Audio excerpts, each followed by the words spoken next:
नमस्कार. मँगोचा सीझन म्हणजे मँगोचा केक तर झालाच पाहिजे. हा एकदम चविष्ट लुसलुशीत असा मँगोचा केक तयार होतो. याच्यामध्ये कुठलीही आपण साखर वापरत नाही आहे किंवा मैदा वापरत नाही आहे.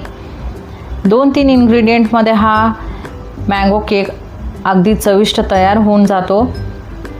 आपण सर्वात आधी मँगोचा पल्प काढून घेतलेला आहे. त्याच्यामध्ये तुम्हाला वापरायचा आहे रवा, दही आणि मँगोचा पल्प. आता हे सर्व आपण एकजीव करून घेऊयात आणि याला 30 मिनिटाला सेट करायला ठेवूयात. सेट झाल्यानंतर याच्यामध्ये तुम्हाला टाकायचं आहे बेकिंग पावडर आणि बेकिंग सोडा आणि पुन्हा हे सर्व आपण एकत्र करून घेणार आहोत. त्याच्यानंतर मी केक टीन ऑइलने ग्रीस करून ठेवलेला होता. आता त्याच्यामध्ये हे आपलं सारण जे आहे ते आपण ट्रान्सफर करत आहोत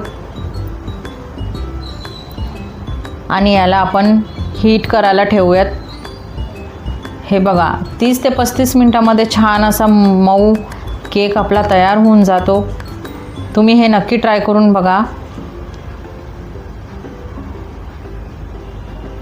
वरून मी याच्यावर थोडं हनी टाकत आहे. हे ऑप्शनल आहे. दिसायला पण एकदम छान असा चविष्ट दिसतो हा केक. चला तर मग अशाच रेसिपीजसाठी आम्हाला लाईक करा, शेअर करा आणि सबस्क्राईब करा.